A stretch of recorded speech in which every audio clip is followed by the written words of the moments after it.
சார்பு ஏலேருந்து ஏக்கு வரையறுக்கிறதுன்னு சொல்லியிருக்காங்க. அது f(x)ன்றது என்னன்னு குடுத்துட்டாங்க. x/2 - 1. இங்க ஏன்னு ஒரு கணம் குடுத்துருக்காங்க. கணத்துல 2, 4, 6, 10, 12ன்னு 5 உறுப்புகள் இருக்கு. bன்ற கணத்துல 0, 1, 2, 4, 5, 6ன்னு 6 உறுப்புகள் இருக்குது. இந்த சார்ப 4 முறைகள்ல குறிக்க சொல்லியிருக்காங்க. அதாவது வரிசை ஜோடி கணமா குறிக்க சொல்லியிருக்காங்க, அட்டவணையா குறிக்க சொல்லியிருக்காங்க, அம்புக்குறி படமா குறிக்கணும், வரைபடமா குறிக்கணும்.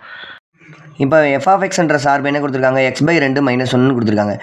fன்றதை ஏலேருந்து பிக்கு குறிக்க சொல்லியிருக்காங்க. அப்போ ஏன்றது மதிப்பகம், பின்றது துணை மதிப்பகம் கொடுத்துட்டாங்க.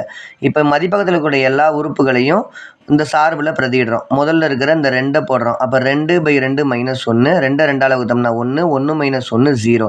இப்போ f(2)க்கு என்ன வீச்சகம் கிடைச்சிது? 0 கிடைச்சிது. இப்போ 4ன்ற மதிப்பகத்தை போடும்போது 4/2 - 1, 4 2 பங்கா பிரித்தோம்னா 2, 2லேருந்து 1 கழிச்சோம்னா 1. அதே மாதிரி 6 போடுறோம், நமக்கு 2 கிடைக்குது. 10 போடுறோம், 4 கிடைக்குது. 12 போடுறோம், 5 கிடைக்குது. இப்போ இதை 4 முறைகளில் குறிக்க போகிறோம். முதல் முறையான வரிசை ஜோடிகளின் கணமாக எழுத போகிறோம். முதல்ல நமக்கு 2 போட்டோம், நமக்கு என்ன கிடைச்சிது? 0 கிடைச்சிது. அப்போ 2, 0. 4 மதிப்பகத்தில் இருக்க ஒரு 4ன்ற உறுப்பை போட்டோம், 1 கிடைச்சிது. அதனால் 4, 1. 6ன்ற மதிப்பகத்தில் கூடிய உறுப்பு போட்டோம், நமக்கு 2 கிடைச்சிது. அப்போ 6, 2. 10ன்ற மதிப்பகம் போட்டோம் 4, அப்போ 10, 4. 12ன்றதை போட்டோம், 5 கிடைச்சிது. 12, 5. இப்போ முதல் முறையில் குறிச்சாச்சு. இப்போ இரண்டாவது முறையில் என்ன கொடுத்துருக்காங்கன்னா அட்டவணையில் போட சொல்லியிருக்காங்க. நமக்கு மதிப்பகத்தில் போட்டதை எக்ஸ்ன்னு எடுத்துக்கிறோம், நமக்கு கிடைச்ச வீச்சகத்தை f(x)ன்னு எடுக்கிறோம். 2க்கு 0, 4க்கு 1, 6க்கு 2, 10க்கு 4, 12க்கு 5. இந்த 2 முறையில் குறித்த மாதிரி இப்போ மூணாவது முறையான அம்புக்குறி படத்தில் குறிக்கிறோம். எப்பயுமே இடது பக்கம் போடுறது மதிப்பகம், வலது பக்கம் போடுறது துணை மதிப்பகம். கேள்வியில் கொடுத்துருக்கிற மதிப்பகத்தில் கூடிய 5 உறுப்புகளையும் எழுதிக்கிறோம், துணை மதிப்பகத்தில் கொடுத்த 6 உறுப்புகளையும் எழுதிக்கிறோம். ஆனால் நம்ம 2ன்ற மதிப்பகத்துக்கு, அதாவது மதிப்பகத்தில் கூடிய இந்த உறுப்புகளுக்கெல்லாம் பேர் முன்னூறு, இங்கே இருக்கிறதுக்கு பேராக நிழலுறு. இப்போ 2ன்ற முன்னூறுக்கு 0ன்றது கிடச்சிது. அதனால் 2க்கு 0வும், 4க்கு 1ஐயும், 6க்கு 2ஐயும், 10க்கு 4ஐயும், 12க்கு 5ஐயும் குறிச்சிடுறோம். இங்கே எஃப்ன்றது போட்டுதான் ஆகணும். அடுத்தது வரைபடம். வரைபடம்ன்றது கார்ட்டீசியன் தளத்தில் நமக்கு கிடைச்ச அந்த வரிசை ஜோடிகளை குறித்து காமிக்கிறோம். அவ்வளோதான். இது 3 கூட்டல் 33 கூட்டல் 333 இந்த தொடர் வரிசையினுடைய n உறுப்புகள் வரை கூடுதல் கண்டுபிடிக்க சொல்லியிருக்காங்க. கூடுதல்ன்றனால sum of n terms, n உறுப்புகள் வரைன்றனால SN போட்டுக்கிறோம். கொடுத்துருக்கிற இந்த தொடர் வரிசையை எழுதிக்கிறோம். இந்த தொடர் வரிசையில் கூட எல்லா உறுப்புகளையும் 3 பொதுவாக இருக்கனால 3 வெளியே எடுத்துக்கிறோம். அப்போ 3 வெளியே எடுக்கிறோன்னா 3 வகுக்கிறோம்னா இது 1 ஆகிடுது, இது 11 ஆகிடுது, இது 111 ஆகிடுது. அடுத்தது இதை நம்ம என்ன பண்ணுறோம்? 3ஆல் இங்கே உள்ள இருக்க தொகுதியும் பகுதியும் 9ஆல் பெருக்கி 9ஆல் வகுக்கிறோம். 9ஆல் பெருக்கி 9ஆல் வகுத்தோம்னா மதிப்பு மாறாது. அதனால் இந்த 9ஆல் பெருக்கிறன்றதை உள்ளே பெருக்கிக்கிறோம். 9 9 11 9 99, 111 999 ஆயிடுது. 9ஆல் எல்லா உறுப்புகளையும் தொகுதியில் பெருக்கிட்டனால பகுதியில் பொதுவாக ஒரே ஒரு தடவை 9 போட்டுக்கிறோம். 3/9 இருக்குது. இந்த 9ன்றதை 10 - 1ஆ பிரிச்சுக்கிறோம். அப்போ 99 100 - 1ஆ பிரிச்சுக்கலாம். 999 1000 - 1ஆ பிரிச்சுக்கிறோம். இப்போ ஒவ்வொரு உறுப்புகளையும் 2 2 இருக்கா, ஈரு உறுப்புகளாக இருக்கா, அதில் முதல் உறுப்புகளாக ஒரு தொடர் வரிசையாகவும், இரண்டாவது உறுப்புகள் எல்லாத்துலேயும் இன்னொரு தொடர் வரிசையாக எழுதிக்கிறோம். எல்லா உறுப்புகளையும் நடுவில் மைனஸ் இருக்கனால பொதுவாக மைனஸ் போட்டுக்கிறோம். இப்போ இங்கே பார்க்குறோம், 10லேருந்து 10 பெருக்குனா 100 வரும், 100லேருந்து 10 பெருக்குனா 1000 வரும். அப்போ பொதுவாக 10 பெருக்கிட்டே போகிறனால இது பெருக்கு தொடர் வரிசை. அதனால் ஏன்றது முதல் உறுப்பு 10, பொதுவாக பெருக்கிட்டே போகிறனால எதை பெருக்கிட்டு இருக்குமோ அதுக்கு பேர் பொது விகிதம், அதாவது 6 10ன்னு எடுத்துக்கிறோம். இங்கே எல்லா உறுப்புகளும் ஒரே உறுப்புகளாக இருக்கிறனால இதனுடைய கூடுதலுக்கான ஃபார்முலா NA. எல்லா உறுப்புமே முதல் உறுப்பு ஏன்றது 1ஆ இருக்குது. இதை இந்த ஃபார்முலாவில் சப்ஸ்டியூட் பண்ணுறோம். இதுதான் அதுக்கான கூடுதலுக்கான ஃபார்முலா. 10 × 10n, அதாவது ஏன்றதும் 10, ஆறுன்றதும் 10. 10 × 10n - 1/10 - 1. இங்கே n × ஏன்றது 1, அதனால் n × 1. அப்போ SN = இதை 1 3 3 3 9 1/3 ஆயிடுச்சு. 10 × 10n - 1/9 - n. 32வது கேள்வி சுருக்குக. 1/x² - 5x + 6 + 1/x² - 3x + 2 -1/x² - 8x + 15. இப்போ கீழே இருக்கிறது எல்லாமே இருபடித்தான கோவைகளாக இருக்குது. இதை காரணிப்படுத்துகிறோம். பெருக்கல் பலன் 6 கூடுதல் -5 +6 -5 அப்போ காரணிகள் -3 -2 பிரியுது. இதில் பெருக்கல் பலன் 2 -3 கூடுதல் அப்போ -2 -1 பிரியுது. இதில் பெருக்கல் பலன் +15 கூடுதல் -8 அப்போ -5 -3 பிரியுது. இந்த இருபடித்தான கோவையை இந்த 2 காரணிகளாக பிரித்து எழுதிக்கிறோம். இந்த இருபடித்தான கோவைக்கு இந்த 2 காரணிகளாக பிரித்து எழுதிக்கிறோம். இந்த இருபடித்தான கோவைக்கு இந்த 2 காரணிகளாக பிரித்து எழுதிக்கிறோம். இப்போ இந்த 3 உறுப்புகள்லையும் பொதுவாக இருக்கிறது இல்லாமல் மீசிமா எடுக்கிறோம். அதாவது எல்லா உறுப்புகளையும் ஒரு தடவையாவது ரெப்ரசன்ட் பண்ணுறோம். x-3 x-5 x-1 x-2 மீசிமா எடுத்தாச்சு. இப்போ மீசிமா எடுத்த பின்னாடி இந்த 1 பகுதியில் இல்லாததை தொகுதிக்கு பெருக்கிறோம். x-3 x-2 இருக்குது. அப்போ x-3 x-2 விட்டோம்னா மீதி இருக்கிறது x-1 x-5. இதை 1ஆல் x-1 x-5 பெருக்கிறோம். ரெண்டாவதுல x-2 x-1 இருக்குது. அதனால் இது 2 விட்டுட்டு மீதி இருக்கிற x-3 x-5 இந்த 1ஆல் பெருக்கிற மாதிரி எழுதிக்கிறோம். அடுத்தது இதில் x-5 x-3 இருக்குது. அதை தவிர மீதி இருக்கிற 2 x-1 x-2 இந்த 1ஆல் பெருக்கிற மாதிரி எழுதிக்கிறோம். இப்போ இது 2ஐயும் பெருக்கிறோம். x × x x², x × -5 -x, -1 × 5 -1 × x -1x -+, 5. இதே மாதிரி இது 2ஐயும் பெருக்கிற மாதிரி எழுதிட்டோம். இதுக்கு மட்டும் மைனஸ் இருக்கனால மைனஸ் போட்டுட்டு இதை மட்டும் ப்ராக்கெட்டில் எழுதிக்கிறோம். ஏன்னா முன்னாடி எந்த குறியும் இல்லைன்னா இருக்கிறது அப்படியே வரும். முன்னாடி மைனஸ் இருக்கனால இது மைனஸால் பெருக்கும்போது இந்த குறியெல்லாம் மாறும். அதனால் இதை ப்ராக்கெட் போட்டு எழுதிக்கிறோம். இது எல்லாத்தையும் மறுபடியும் அப்படியே எழுதிட்டோம். இதை மைனஸால் உள்ளே பெருக்கும்போது +x² -x² ஆயிடுச்சு. -2x -× -+2x ஆயிடுச்சு. -1x -× +1x ஆயிடுச்சு. +× -2 ஆயிடுச்சு. இப்போ இங்கே பார்க்குறோம் x² x², ஒரு x² ஒரு x², 2x², 2x²லேருந்து ஒரு x² கழிச்சிடுறோம், ஒரு x² ஆயிடுச்சு. -5x -1x -6x, -6x -5x -11x, -11x -3x, -14x, -14x +2x, -12x, -12x +1x, -11x ஆயிடுச்சு. இப்போ தனி உறுப்புகளை பார்க்குறோம். 5 + 15 20, 20லேருந்து 2 கழிக்கிறோம் 18. இப்போ தொகுதியில் இருக்கிறது பகுதியில் எந்த மாற்றமும் இல்லை. மீசியமா அப்படியே தான் வந்துகிட்டு இருக்கு. இப்போ தொகுதியில் இருக்கிறது இருபடித்தான கோவையாக இருக்குன்னா இதை காரணிப்படுத்துகிறோம். இதில் பெருக்கல் பலன் +18 கூடுதல் -11 9 2 18. பெருக்கல் பலன் ப்ளஸில் இருக்கனால ரெண்டுமே ப்ளஸ்ஸாக வரலாம், இல்லைனா ரெண்டுமே மைனஸாக வரலாம். கூடுதல் மைனஸாக இருக்கனால ரெண்டுமே மைனஸ்னு எடுத்துக்கிறோம். அப்போ இதனுடைய காரணி x-9 x-2. இப்போ தொகுதிக்கும் பகுதிக்கும் x-2 பொதுவாக இருக்கனால அது ரெண்டையும் அடித்து விட்டுட்டு மீதம் உள்ள x-9 x-3 x-1 x-5 எழுதிக்கிறோம். இதுக்கு மேலே இது சுருக்க முடியாது. 4 புள்ளிகள் கொடுத்துருக்காங்க. -9, -2, -8, -4, 2, 2, 1, -3. இங்கே 4 புள்ளிகளை இணைக்கக்கூடிய நாற்கரத்தின் பரப்பளவு காண்க. நாற்கரத்தின் பரப்பளவுன்னு கேட்டாங்கனாலே முதல்ல நம்ம என்ன பண்ணுறோம், வரைபடத்தாள் போடுற மாதிரி கார்ட்டீசியன் தளத்தில் நம்ம குறிச்சிக்கிறோம். குறிச்சிட்டு நம்ம கடிகாரத்து எதிர் திசையில் புள்ளிகளை எடுத்துகிட்டு அப்புறம் தான் பரப்பளவு கண்டுபிடிக்க முடியும். முதல்ல -9, -4, -9 -4ன்னு எடுத்தோம்னா இந்த இடத்துல வருதுன்னு வச்சுக்கோ. அப்ராக்சிமேட் தான். -9, -4. ரெண்டாவது புள்ளி -8, -4. கண்டிப்பாக இதுக்கு முன்னாடி தான் -8 இருக்கணும்.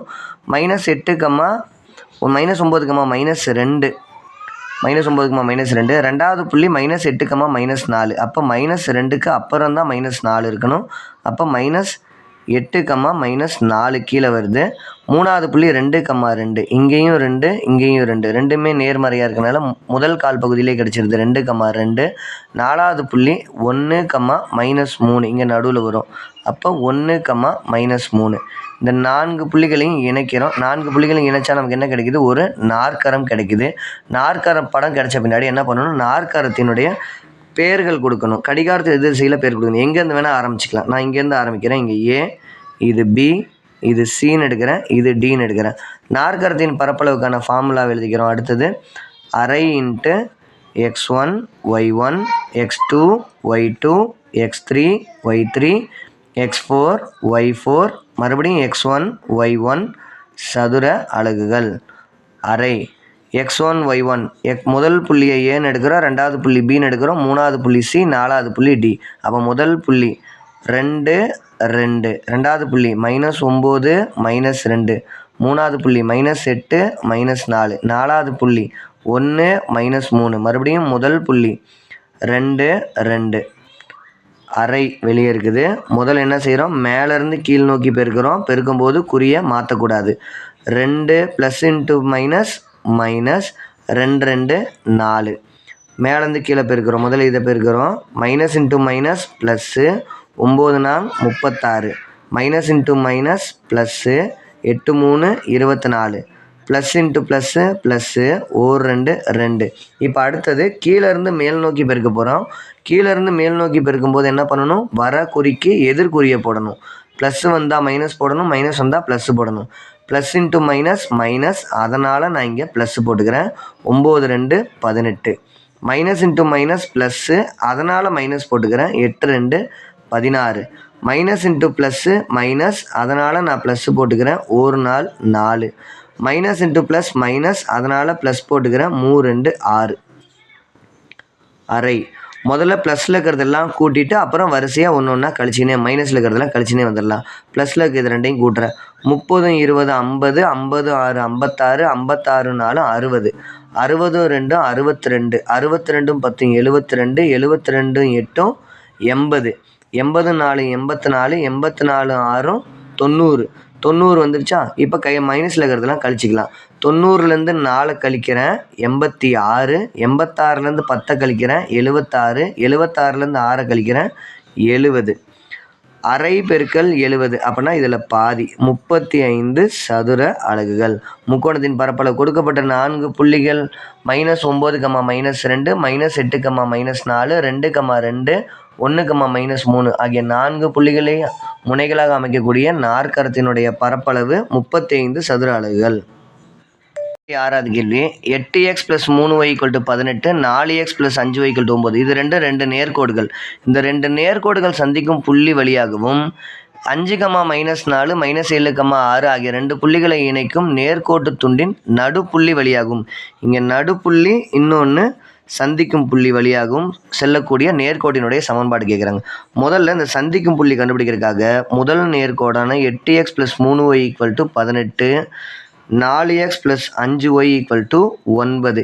இது ரெண்டு சமன்பாட்டையும் தீர்த்தோம்னா நமக்கு ஒரு புள்ளி கிடச்சிரும். இந்த ரெண்டு சமன்பாட்டை தீர்க்கிறதுனா ஒய்யினுடைய கெழுவையோ அல்லது எக்ஸினுடைய கெழுவையோ ஒரே கெழுவாக மாற்றிக்கிட்டு கெழுவை ஒரே மாதிரி பண்ணிவிட்டு அதை கேன்சல் பண்ணோம்னா மீதி இருக்க ஒன்று கிடச்சிரும். அதனால் 1வது சமன்பாட்டை 5ஆலையும் 2வது சமன்பாட்டை 3ஆலையும் பெருக்கிறோம்.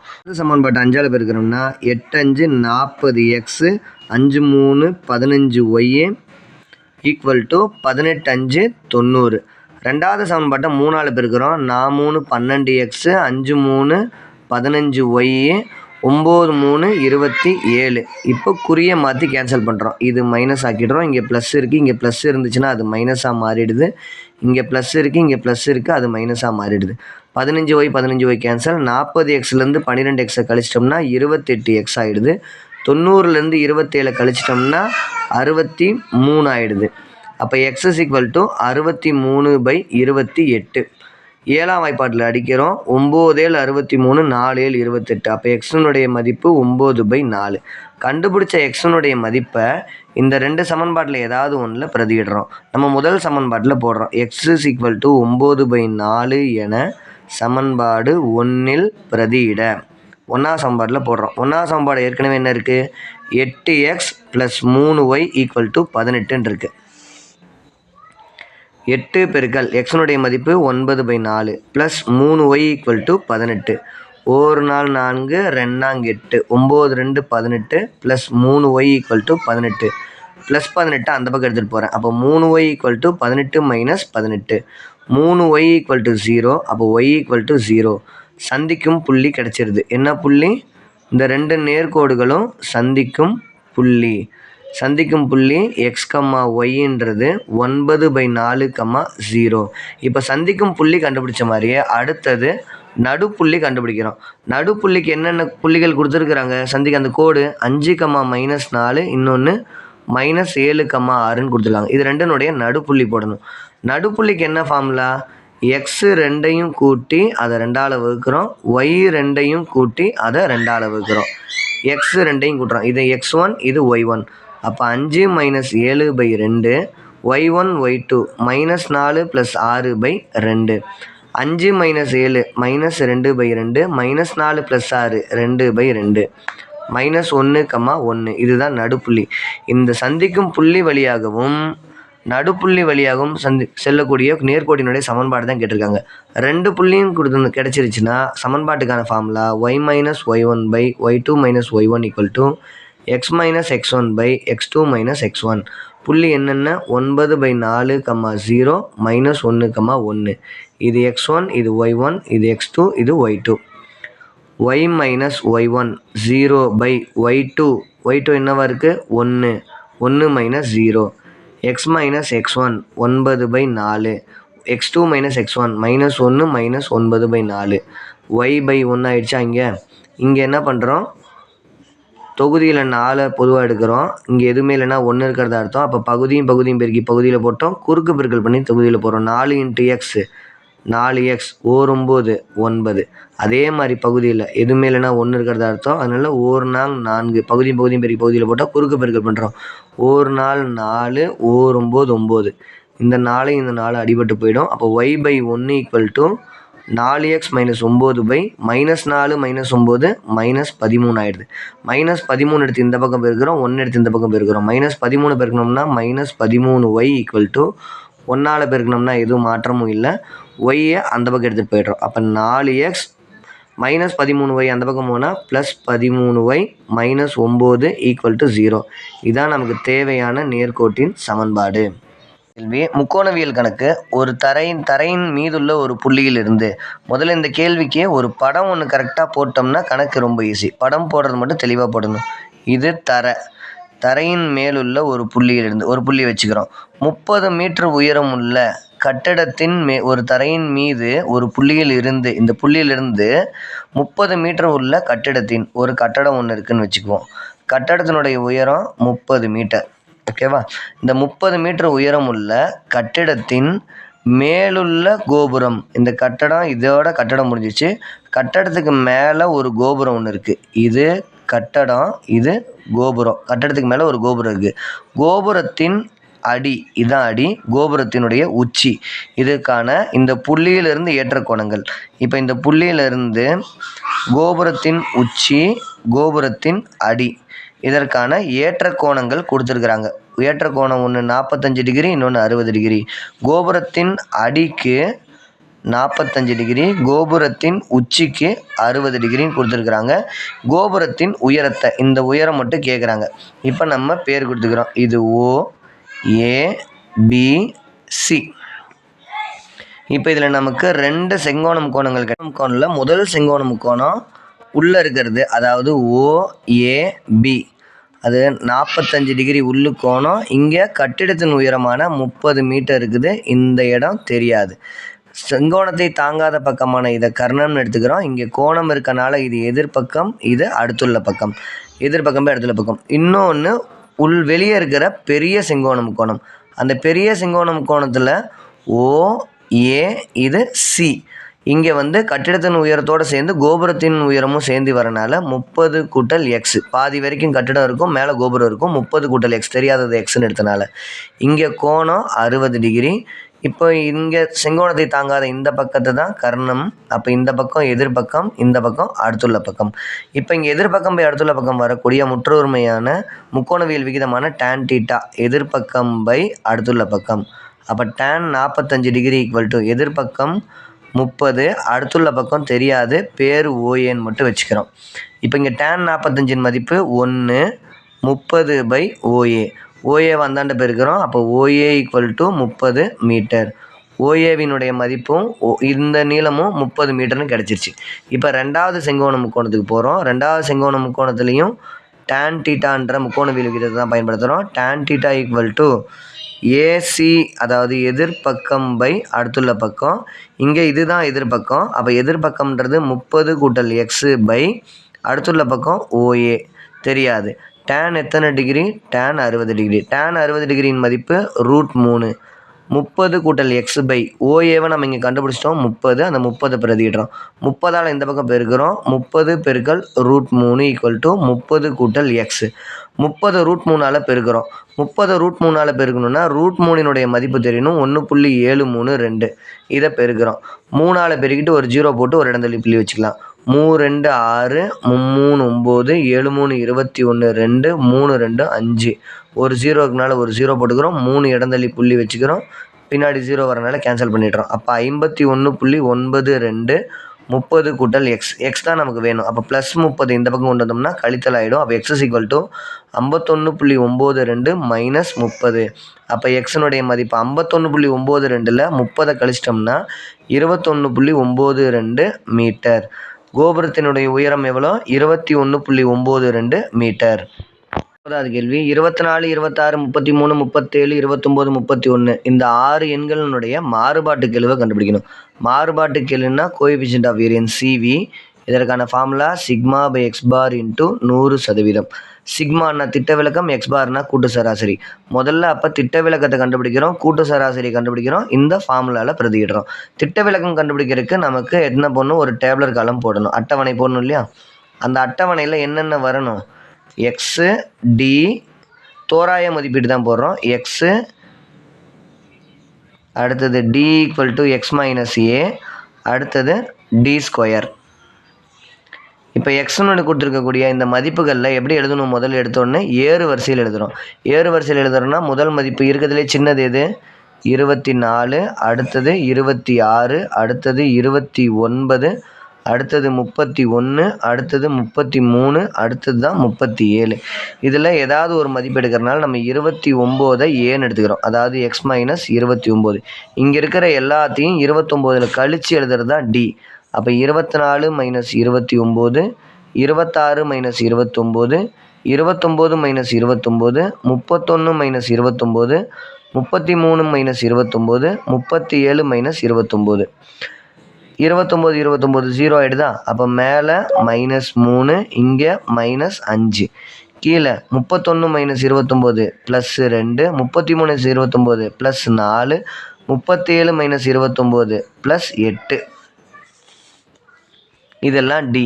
டி ஸ்கொயர் என்ன செய்யணும்? டியை டியாலே பெருக்கணும். Plus 25 plus 9 plus 0 plus 4 plus 16 plus 8 8 64. இதை கூட்டினோம்னா அதுதான் சம்மேஷன் டி ஸ்கொயர். இதை கூட்டினோம்னா அதுதான் சம்மேஷன் டி. சம்மேஷன்னா கூடுதல் நடத்த, அவ்வளோதான். இப்போ இதை கூட்டுறோம். 6 4 10, 10 4 14, 14 9, 14 9 23, 23 5 28. 2 இருக்குது. 2 2 4, 4 1 5, 5 6 11. இங்கே ப்ளஸில் இருக்கிறதெல்லாம் கூட்டி மைனஸில் இருக்கிறத கழிக்கிறோம்.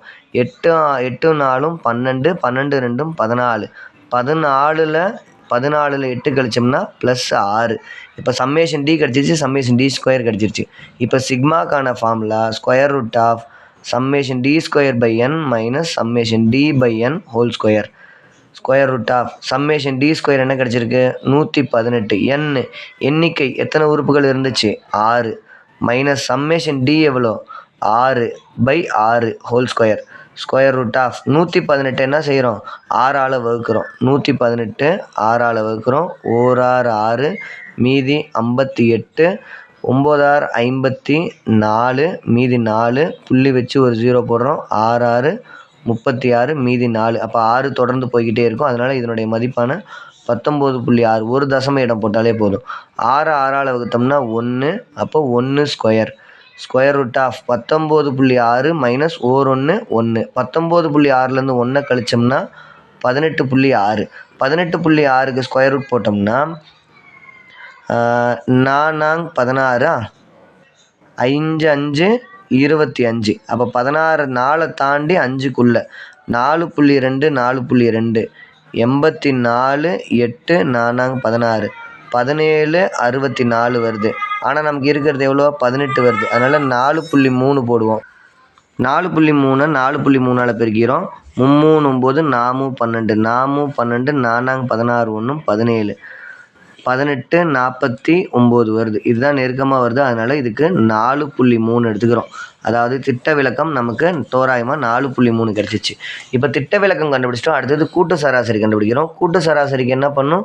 சம்மேஷன் x/n 6 உறுப்பு கொடுத்துருக்காங்க. 6ஐயும் கூட்டி 6ஆல் வகுக்கிறோம். 6 உறுப்பையும் கூட்டுற மாதிரி எழுதுகிறோம். 24 + 26 + 29 + 31 + 33 + 37 /6. 6ஐயும் கூட்டி 6ஆல் வகுக்கிறோம். /6 கூட்டுறோம். 20 20 40 40 20 60 60 30 90 90 30 120 120 30 150 157 160 161 170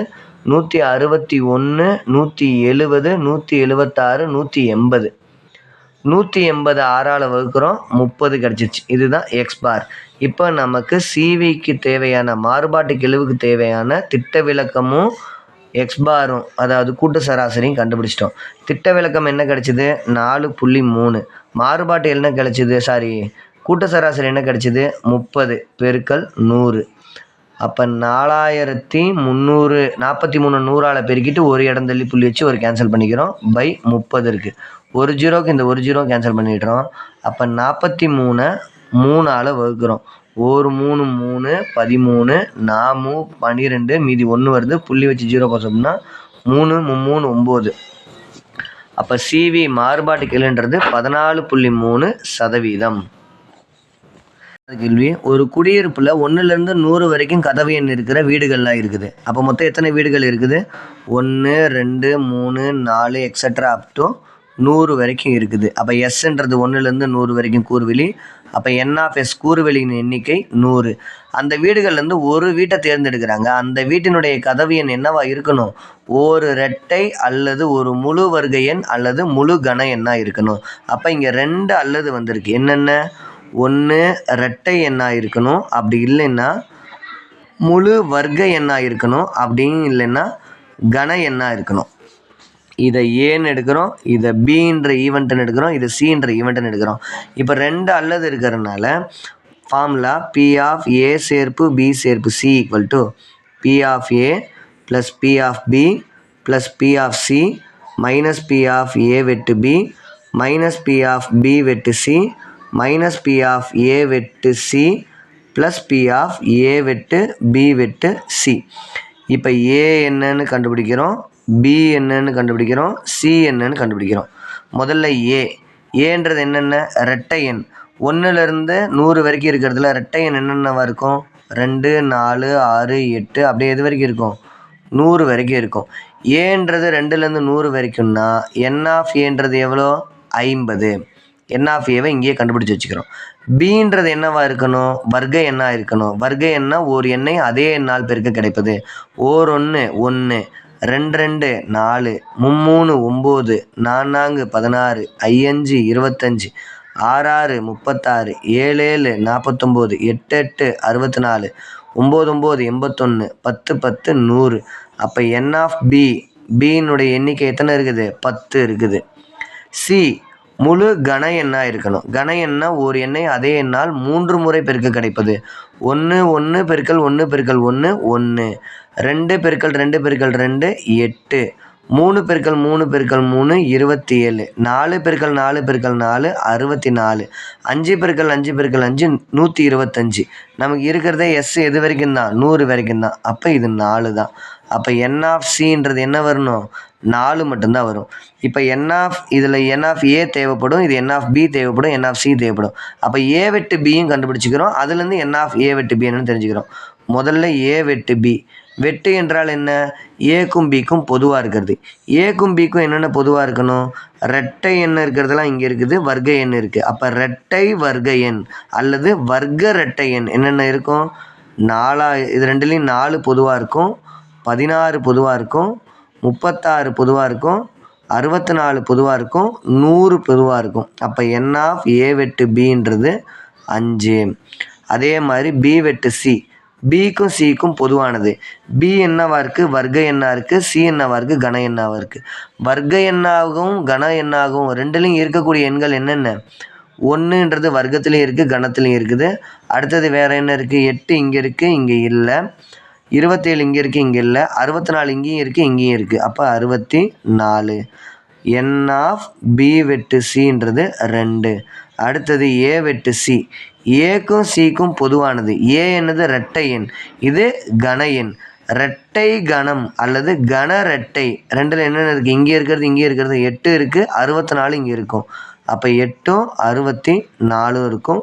n ஆஃப் ஏ வெட்டு சின்றதும் 2. கடைசியாக தேவைப்படக்கூடிய ஏ வெட்டு பி வெட்டு சி.